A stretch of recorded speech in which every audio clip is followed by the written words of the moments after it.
November 18, 2003, Pingyu County, Henan Province, Central China. A 16-year-old boy bursts through the doors of a police station. His clothes are disheveled. His face is pale. His hands are shaking so violently he can barely hold them still.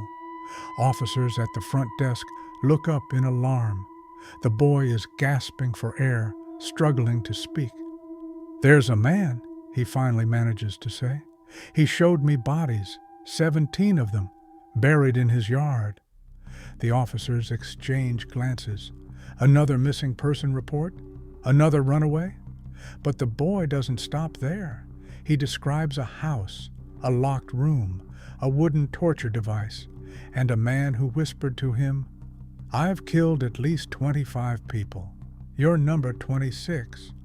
The boy's name is Zhang Liang, and what he's about to tell police will expose one of the most horrifying serial killers in modern Chinese history. By the time investigators finish excavating the property, they will have uncovered 17 bodies, all teenage boys, all murdered in the same sadistic way. The man responsible will be arrested, tried, and executed within 6 weeks. His name, Huang Yong. His method, a homemade torture device he built with his own hands. His victims, vulnerable boys who trusted the wrong stranger. This is his story. Huang Yong was born on November 18, 1974, in Henan Province, one of the most populous and poorest regions of China. Henan is a landlocked province in central China known for agriculture, dense rural populations, and economic hardship. In the 1970s and 1980s, it was a place where most families struggled to survive. Opportunities for education and upward mobility were scarce. For boys like Huang, the future often meant working the land, migrating to cities for low-wage labor, or joining the military. Huang Yong's childhood was unremarkable. He grew up in a modest household. His father was a farmer. There are no detailed public records of his mother, but it is known that by the time of his crimes, Huang was living alone with his elderly father in a small house on the outskirts of Pingyu County. As a child and teenager, Huang was described by those who knew him as quiet, withdrawn, and socially isolated. He was not violent or aggressive in obvious ways. He did not get into fights. He did not stand out at school. Teachers and classmates would later describe him as unremarkable, even dull. But internally, something was forming. After finishing his basic education, Huang joined the People's Liberation Army, serving a tour of duty in southern China. Military service is common in China, especially for young men from rural areas who have few other options. The experience is meant to instill discipline, structure, and a sense of duty. For Huang, it seems to have had a different effect. Years later, when he confessed to his crimes, Huang told investigators, "I've always wanted to be an assassin since I was a kid, but I never had the chance." This statement reveals a mindset that had been developing for years, a fascination with killing, with power, with the fantasy of taking lives without consequences. After leaving the military, Huang became a migrant worker. He moved around southern China, taking agricultural jobs, construction work, and other forms of manual labor. These jobs were low-paying, unstable, and isolating. Huang had no wife, no children, no close friends. He drifted through life on the margins of society. By the late 1990s, he had returned to Pingyu County to live with his father in the family home. To neighbors, he seemed like a failure, a middle-aged man with no prospects, no family of his own, and no future. But inside that house, Huang was building something. He was designing and constructing a device that would allow him to live out the fantasies he had been nurturing since childhood. A wooden horse, not a child's toy, a torture instrument, and soon he would begin using it. To understand how Huang Yong was able to kill so many boys without being caught, you need to understand the world he was operating in. This was China in the early 2000s. The country was undergoing rapid modernization. Cities were growing. The internet was spreading. But in rural areas like Henan province, life moved much slower. In places like Pingyu County, poverty was still widespread. Families struggled to send their children to school. Teenage boys often had to drop out to work and support their families. Many dreamed of escaping to the cities, Beijing, Shanghai, Guangzhou, where they believed better opportunities awaited. But they had no money, no connections, no way to get there. This desperation made them vulnerable, and Huang Yong knew exactly how to exploit it. In the early 2000s, internet cafes and video game arcades began appearing even in small towns. These places became gathering spots for teenagers, especially boys who had nothing else to do. They would spend hours playing games, chatting online, or simply hanging out. For Huang, these locations were perfect hunting grounds. He would enter a cafe or arcade and quietly observe the boys inside. He watched who seemed poor, who talked about needing money, who complained about not being able to afford school. He listened for desperation. Then he approached them. Huang's method was simple but devastatingly effective. He presented himself as a helpful, older man with connections. He claimed he could offer well-paying jobs in the city or nearby towns, funding for schooling or vocational training, or sightseeing tours and opportunities to see the world outside their village. For teenage boys from poor families, these offers sounded like miracles. Huang did not look threatening. He was calm, soft-spoken, and respectful. He did not pressure them. He simply made the offer and waited for them to accept. And they did. One after another, boys agreed to follow him to his house to discuss the details or meet someone who could help. They walked with him willingly. They trusted him completely. And they had no idea they were walking into a death trap. Huang Yong's house was located on the outskirts of Pingyu County. It was a modest, single-story structure, old, simple, and unremarkable from the outside. Inside, Huang lived with his elderly father, who was mostly confined to his own room due to age and frailty. The old man either did not know what his son was doing or was physically and mentally unable to intervene. Huang used this to his advantage. He had a private space in the back of the house, a room that visitors did not see, a room with a locked door, and inside that room was the instrument he had built for one purpose: torture. The wooden horse. This was not a random name. The wooden horse is a historical torture device dating back to medieval times. The victim would be forced to sit or straddle a sharp wooden beam, often with weights attached to their legs, causing excruciating pain and sometimes permanent injury or death. Huang's version was more sophisticated. He designed it to restrain the victim's body while allowing him complete control over the neck and breathing.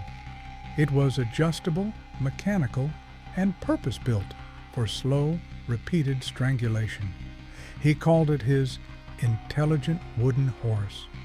Once inside, Huang would offer the boy a drink: tea, soda, or water.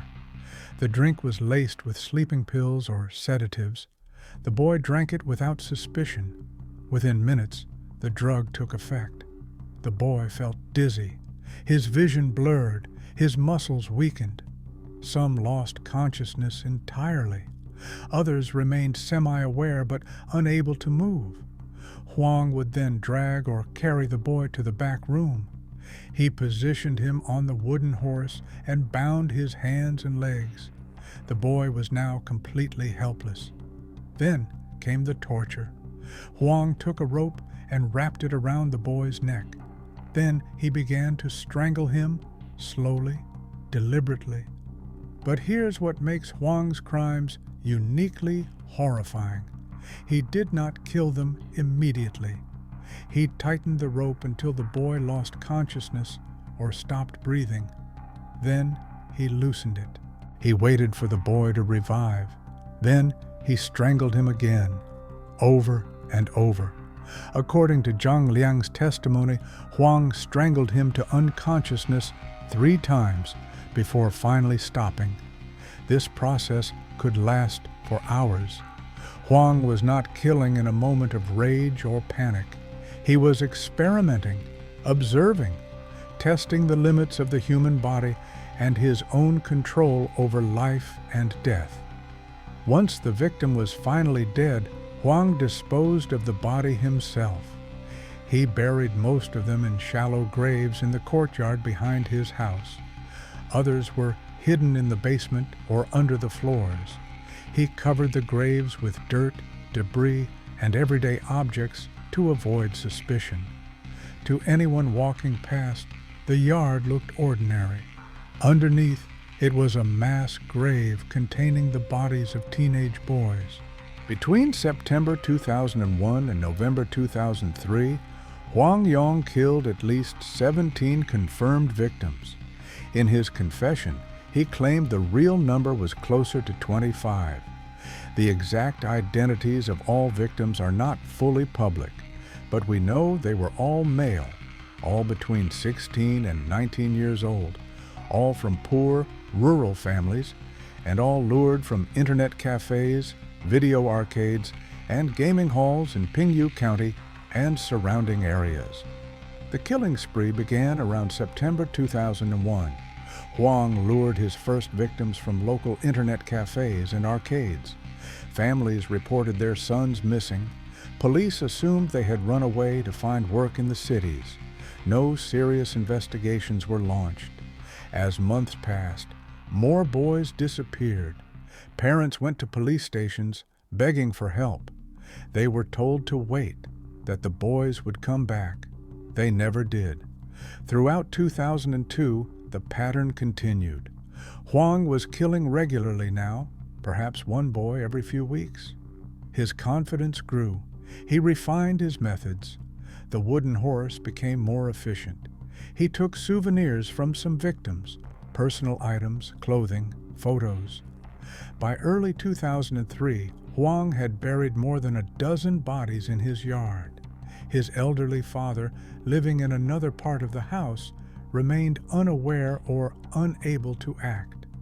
The pace accelerated through 2003. Huang became bolder, more frequent in his hunts. For over 2 years, boys disappeared from the same county, from the same types of locations, fitting the same profile. But no one connected the dots. The victims were from poor families and were not seen as a priority. Police assumed the boys had left for cities to find work, which was common at the time. Rural police stations in Henan were underfunded and understaffed. The victims were nobodies. No media attention, no political pressure, no public outcry. Huang Yong did not use sophisticated techniques to avoid detection. He simply targeted people society did not care about. And for 2 years, it worked. November 2003. Zhang Liang is 16 years old. He is from a poor family in Pingyu County. Like many boys his age, he spends time at internet cafes, dreaming of a better future. One day, a man approaches him outside a cafe. The man is calm, polite, and well-spoken. His name is Huang Yong. Huang tells Zhang that he knows of a good job opportunity, something that could help him earn money and support his family. Zhang is interested. Huang invites him to his house to discuss the details. Zhang agrees. They walk together through the streets of Pingyu. Zhang has no reason to suspect anything. Huang seems trustworthy, helpful, kind. When they arrive at Huang's house, Zhang is invited inside. Huang offers him a drink, tea or soda.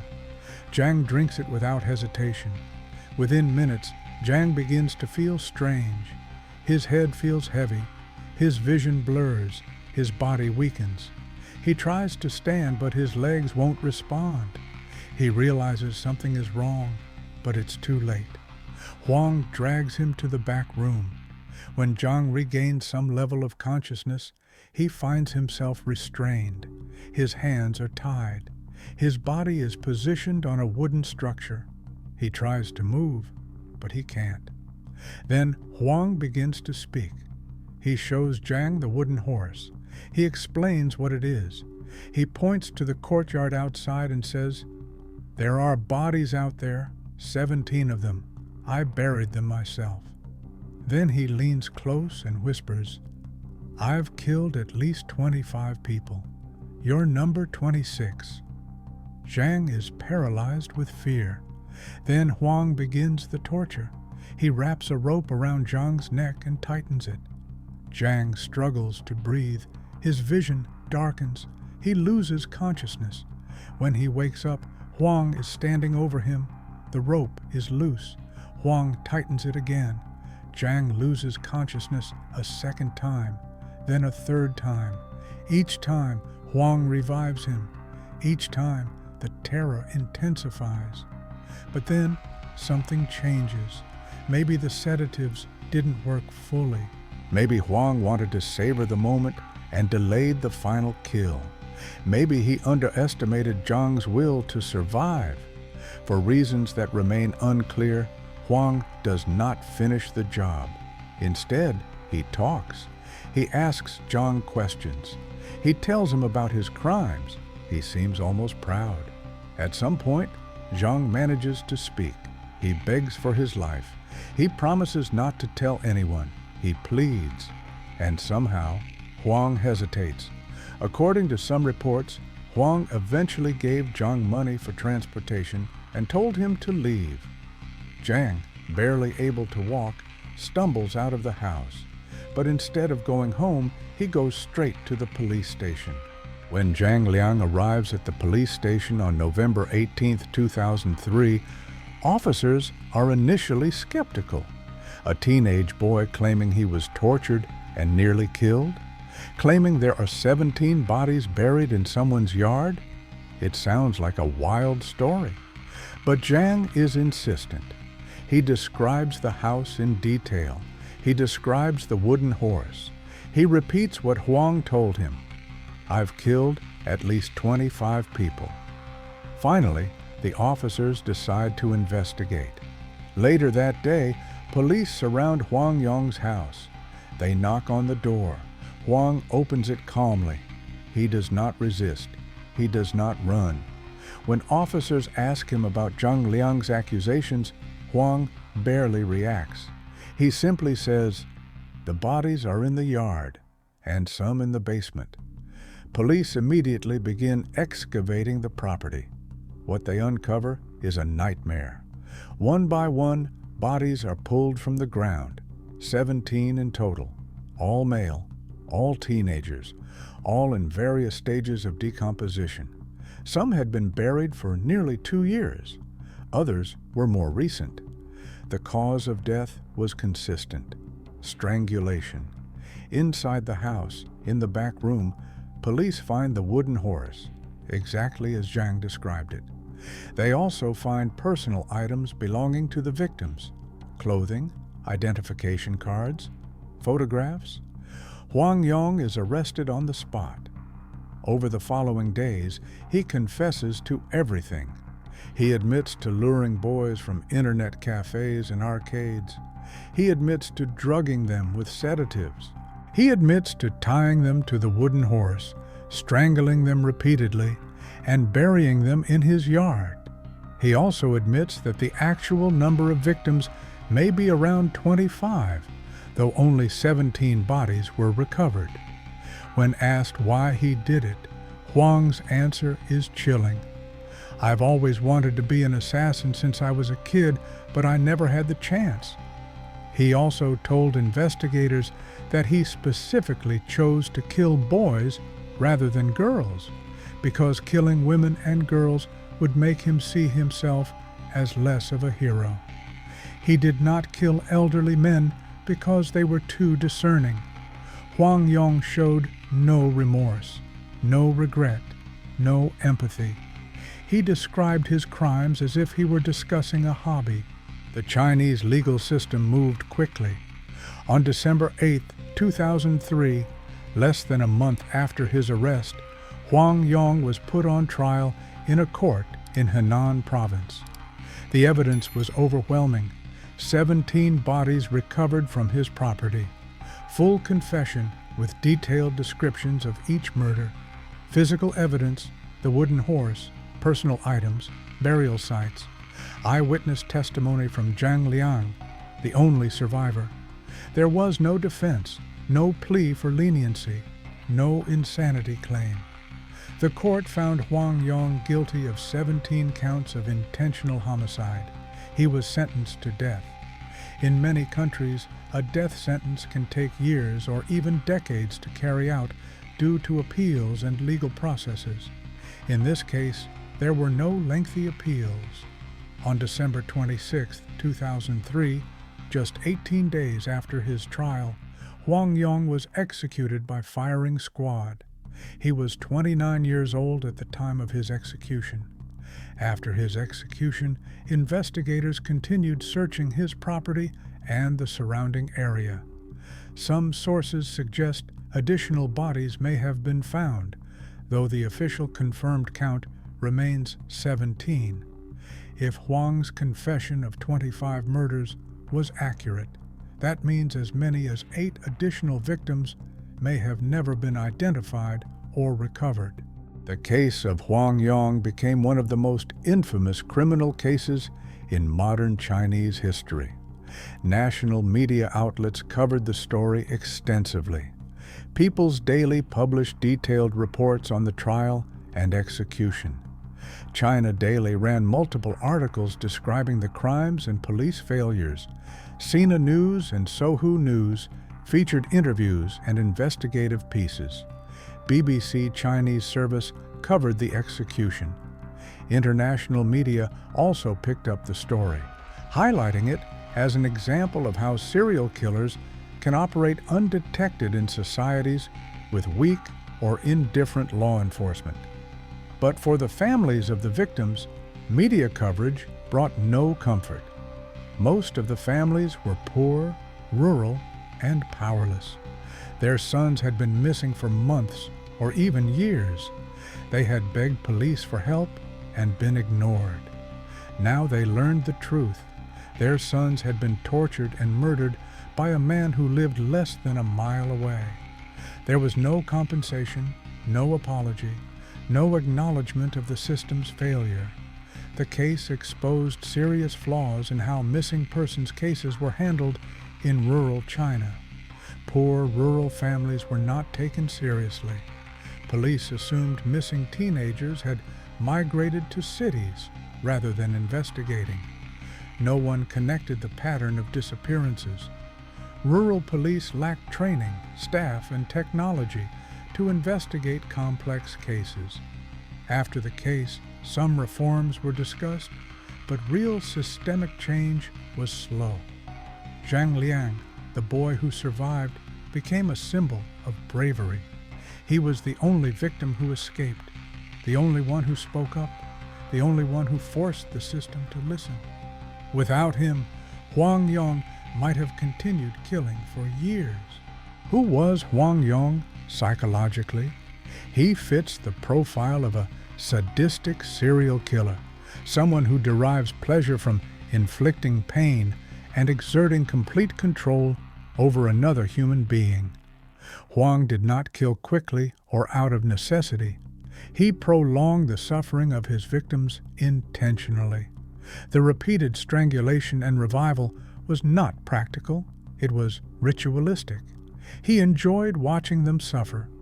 Huang's victims were always vulnerable, young, poor, trusting. He chose them specifically because they were easy to dominate. The wooden horse was a symbol of absolute control. In his confession and interviews, Huang showed no remorse, no guilt, no emotional connection to his victims. He described them as objects, experiments, numbers. Huang described himself as wanting to be an assassin or hero. He saw killing as an achievement, a way to fulfill a childhood fantasy. He did not see himself as a criminal. He saw himself as someone special. Huang built the wooden horse himself. He selected his victims carefully. He drugged them systematically. This was not impulsive violence. It was premeditated, organized, and repeated. Psychologists who study serial killers place Huang in the category of organized, mission-oriented sadists, killers who have a clear method, a specific victim type, and a psychological need to kill that they rationalize through fantasy. Unlike killers driven by psychosis or trauma, Huang was lucid, functional, and fully aware of his actions. He killed because he wanted to, and he would have continued if Zhang Liang had not escaped. The story of Huang Yong is not just about one serial killer. It's about how society's indifference can enable monsters. For over 2 years, Huang operated in plain sight. He lived in a normal house. He walked the streets of Pingyu freely. He lured boys in public places, internet cafes, arcades, busy streets. He was not a criminal mastermind. He did not use sophisticated methods to avoid detection. He simply targeted people nobody cared about. And the system let him. 17 confirmed deaths, possibly 25, all preventable. If police had taken the first missing person report seriously, Huang might have been caught after 1 or 2 victims.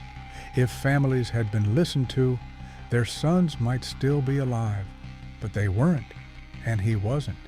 Zhang Liang's survival was not part of Huang's plan. It was luck, courage, a moment of hesitation.